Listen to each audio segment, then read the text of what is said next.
હવે પ્રકીર્ણ સ્વાધ્યાયના છેલ્લા 4 એક્ઝામ્પલ 16, 17, 18, 19 જે MCQ છે જે આપણે સોલ્વ કરીએ છીએ. તો એક્ઝામ્પલ નંબર આપણા પાસે આવશે 16. એની રકમ છે ગણ A આપ્યો છે 1 2 3 અને ગણ A પરના સંબંધો એવા સંબંધો જે 1 2 અને 1 3 ને સમાવે. ગણ A પરના સંબંધો જે 1 2 અને 1 3 ને સમાવે તથા સ્વવાચક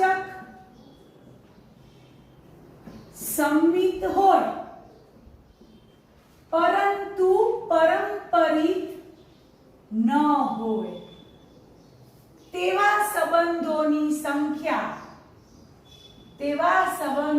સંખ્યા ખાલી જગ્યા છે.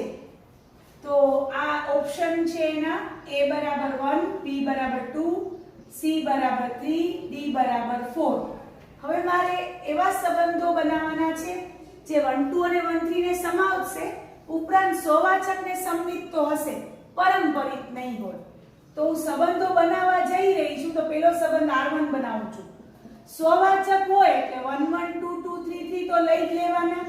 ઉપરાંત આ બે ઘટકો તો લેવાના જ છે 1 2 અને 1 3 અને સંમિત હોવાથી એના ઉલટા પણ આવશે 2 1 અને 3 1. તો આ એક પહેલો સંબંધ બન્યો. હવે જોઈ લો કે આ સ્વવાચક છે સંમિત છે તો પારંપરિક નથી ને, એ ચેક કરવો પડે આપણે. તો આપણે ચેક કરીએ તો કઈ રીતે કરશું? તો ધારો કે આપણી પાસે 2 2 2 1 તો 2 1 છે, 1 2 2 1 તો 1 1 છે. જે એક ઘટક એવો હશે ધારો કે 1 3 3 1 તો 3 3 3 1 1 છે, બરોબર. 1 3 3 3 તો 1 3 છે. તો આ સંબંધમાં એવો કયો ઘટક આપણે જોઈએ છીએ? 2 2 2 1 તો 2 1 છે. આપણે જોશું તો 1 1 2 2 3 3 1 2 1 3 1 1 2 2 1 1 2 2 3 3 1 2 1 3 અને સંમિત હોવાને કારણે એના ઉલટા બંને લઈ લીધા 2 1 અને 3 1. હવે વિચારી લો કે આ સંબંધ છે એ સ્વવાચક છે સંમિત છે પરંતુ પારંપરિક નથી. હવે આપણે આવો બીજો કોઈ સંબંધ લખવા જશું. ધારો કે હું બીજો સંબંધ R2 લખવા જાઉં તો ઈ સ્વવાચક અને સંમિત હોય પરંતુ પારંપરિક ન હોવો જોઈએ. ઉપરાંત 1 2 અને 1 3 ને સમાવતો હોવો જોઈએ. તો આપણે હવે બાકીના બે ઘટકો 2 3 અને 3 2 ઉમેરી નાખીએ. તો આ સંબંધ એવો છે કે જે સ્વવાચક પણ છે, સંમિત છે અને પારંપરિક પણ છે. કારણ કે તમે જોશો તો દરેક ઘટકમાં પારંપરિકતાનો ગુણધર્મ પણ જળવાય છે. 2 3 3 2 તો 2 2 મળે છે, 3 1 1 3 તો 3 3 મળે છે, 2 1 1 3 તો 2 3 મળે છે. આ સંબંધ જ એક એવો છે કે જે સ્વવાચક છે, સંમિત છે પરંતુ પારંપરિક નથી. તો ખાસ બધા વિદ્યાર્થીઓ અહીંયા જોશે કે આપણે ધારો કે આ 1 1 1 3 લઈએ તો 1 3 આવેલો છે, 1 2 2 1 લઈએ તો 1 1 આવેલો છે, 2 1 1 3 લઈએ ને 2 1 1 3 તો 2 3 નથી આવેલો. એટલે આ સંબંધ પારંપરિક નથી. સંમિત છે, સ્વવાચક છે, પારંપરિક નથી. તો આવો એક જ સંબંધ મળશે એટલે આન્સર આવશે A બરાબર 1. આવો એક જ સંબંધ મળશે જે આ ત્રણ શરતોનું પાલન કરે. હવે એક્ઝામ્પલ નંબર 17 એવો જ છે. ગણ આપ્યો છે A 1 2 3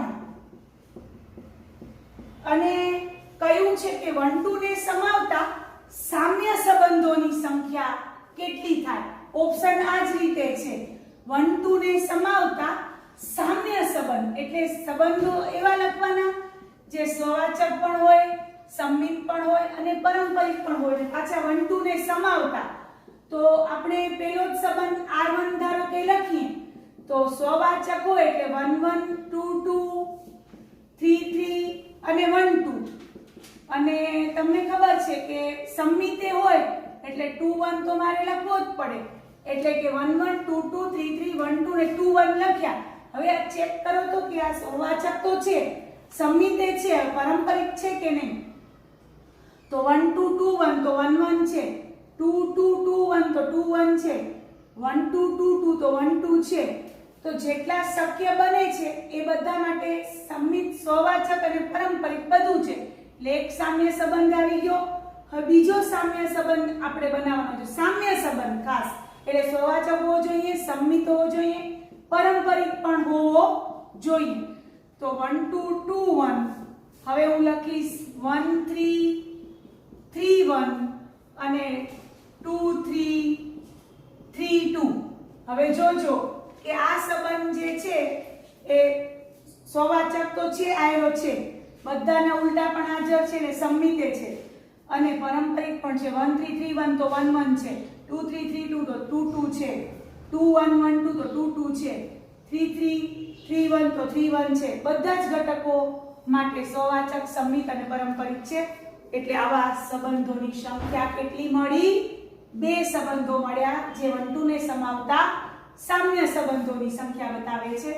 તો આ રીતે આપણે એક્ઝામ્પલ નંબર 17 કર્યો. હવે એક્ઝામ્પલ નંબર 18 માં જઈએ છીએ. એક્ઝામ્પલ નંબર 18 ની રકમ આપેલી છે. વિધાય f આપ્યું છે r થી r. fx બરાબર આ રીતે વ્યાખ્યાયિત કર્યું છે. x જ્યારે ધન હોય ત્યારે fx નું મૂલ્ય 1, x = 0 હોય ત્યારે 0, x <0 હોય ત્યારે -1. અને કયું વિધાય કહીએ છીએ આપણે 11મા ધોરણમાં ભણ્યા હતા? ચિહ્ન વિધાય અથવા સિગ્નમ ફંક્શન. પછી તથા બીજું વિધાય g r થી r આપ્યું છે. gx બરાબર તમને બધાને ખબર છે, આનું નામ છે મહત્તમ પૂર્ણાંક વિધાય. એટલે કે gx બરાબર બ્રેકેટ x, એની વ્યાખ્યા છે x થી અધિક નહીં તેવા તમામ પૂર્ણાંકોમાં સૌથી મોટો પૂર્ણાંક. તો આપણે ખબર છે આને આપણે મહત્તમ પૂર્ણાંક વિધાય કહીએ છીએ. હવે પ્રશ્ન છે કે તો FOG તથા GOF એ વિવૃત સંવૃત અંતરાલ 0 1 માં એકના એક જ સમાન છે, એટલે કે સમાન વિધેયો છે. કેમાં પૂછ્યું છે? 0 1 વિવૃત સંવૃત અંતરાલમાં. તો આપણે કઈ રીતે બે વિધેયની સમાનતાની ચકાસણી કરશું? તો પ્રદેશ આપ્યો છે ને વિવૃત સંવૃત અંતરાલ 0 1 માં આપણે FOG અને GOF સમાન છે કે નહીં તે ચકાસીએ છીએ. તો આપણે પહેલા FOG of x લખીએ. FOG of x બરાબર f of gx. હવે તમારે આ પ્રદેશ છે ને એના બે ભાગ કરવા પડશે. 0 થી 1 વિવૃત અંતરાલ અને પછી 1 એકલો. હવે જોજો, જો x belongs to વિવૃત અંતરાલ 0 થી 1 લઈએ આપણે, એટલે આની અંદર જ સમાયેલો છે. વિવૃત સંવૃતમાં વિવૃત અંતરાલ 0 1 સમાયેલો છે. હવે x જો વિવૃત અંતરાલ 0 થી 1 માં હોય તો તમને ખબર છે કે તો f of gx શું થશે? તો બધા જોશે અહીંયા કે 0 થી 1 વચ્ચે gx આપણું આવ્યું મહત્તમ પૂર્ણાંક ભાગ વિધાય. તો 0 થી 1 વચ્ચેની સંખ્યા માટે સંખ્યા રેખા ઉપર આ 0 છે, આ 1 છે, એની વચ્ચે અસંખ્ય વાસ્તવિક સંખ્યાઓ આવેલી છે. તો તમને ખબર છે એનું મૂલ્ય શું થશે? 0, 0.1 નો પૂર્ણાંક ભાગ, 0.01 નો પૂર્ણાંક ભાગ, 0.02 નો પૂર્ણાંક ભાગ 0 જ આવશે. એટલે અહીંયા જવાબ આવશે 0. gx નું મૂલ્ય 0 આવશે 0 થી 1 વિવૃત અંતરાલ માટે. અને f of 0 આયરો, f of 0 x બરાબર 0 વખતે f of 0 શું થશે? 0. હવે બીજો ભાગ x બરાબર 1, કારણ કે તમે વિવૃત સંવૃત અંતરાલમાંથી વિવૃત અંતરાલ લીધો, હવે 1 રહી ગયો, સંવૃત અંતરાલનો 1 રહી ગયો. તો f of gx બરાબર, તો તમને ખબર છે કે 1 માટે અહીંયા મૂકો, અહીંયા 1 મૂકો, gx માં 1, g of 1 તો 1 નો મહત્તમ પૂર્ણાંક ભાગ 1 જ થાય. અને f of 1 એટલે શું આવશે 1 કારણ કે 1 ગ્રેટર ધેન 0 છે એટલે આવ્યો 1. therefore તમને FOG x belongs to for all x belongs to વિવૃત સહુર અંતરાલ 0 1 માટે FOG of x બરાબર 0 મળ્યો જ્યાં x belongs to વિવૃત અંતરાલ 0 1. FOG of x બરાબર 1 મળ્યો જ્યાં x બરાબર 1. આ આપણે તૈયાર કરી લીધું. હવે આપણે g of x જોઈએ છે. g of x બરાબર g of fx. હવે આપણે કયો લેવાનો છે વિવૃત સહૃદ અંતરાલ 0 1 માં. હવે તમને ખબર છે કે વિવૃત સહૃદ અંતરાલ 0 1 તમે લેશો તો એમાં બધી ધન સંખ્યાઓ અને શૂન્ય નથી, બધી ધન સંખ્યાઓ છે 0 થી 1 વચ્ચેની બધી ધન સંખ્યાઓ છે. 0 પોતે નથી, વચ્ચેની બધી ધન અને 1 પોતે. તમને ખબર છે એમાં fx નું મૂલ્ય બધી ધન માટે 1 થશે અને g of 1 અહીંયા લખશું કારણ કે x belongs to વિવૃત સહૃદ અંતરાલ 0 1 માં x greater than 0 થાય બરોબર. અને g of 1 નો પૂર્ણાંક ભાગ એટલે 1 આવશે. હવે તમે જુઓ છો કે g of x નું મૂલ્ય આ અંતરાલમાં 1 આવ્યું જ્યારે અહીંયા FOG of x નું મૂલ્ય બે પાર્ટમાં આવ્યું. તો આમ આપણે કહી શકીએ કે x belongs to વિવૃત સહૃદ અંતરાલ 0 1 માં g of f is not equal to FOG. તો આ રીતે આપણે એક્ઝામ્પલ નંબર 18 કર્યો.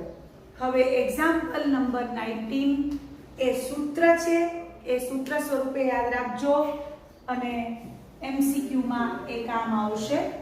તો જે લાસ્ટ MCQ છે પ્રકીર્ણ સ્વાધ્યાય 1 નો છેલ્લો MCQ એ આપણે કરીએ છીએ 19 એક્ઝામ્પલ નંબર 19. રકમ આપેલી છે ગણ a બરાબર છગડિયા કૌંસમાં AB પરની દ્વિક ક્રિયાઓની સંખ્યા બરાબર ખાલી જગ્યા છે. હવે 4 ઓપ્શન આપ્યા છે. આપણે એનું સૂત્ર યાદ રાખશું. દ્વિક ક્રિયાઓની સંખ્યાનું સૂત્ર છે નંબર ઓફ a એટલે ગણ a ની સભ્ય સંખ્યા કેટલી છે 2 એની ઉપર ઘાતમાં નંબર ઓફ a નો વર્ગ. આ સૂત્ર છે.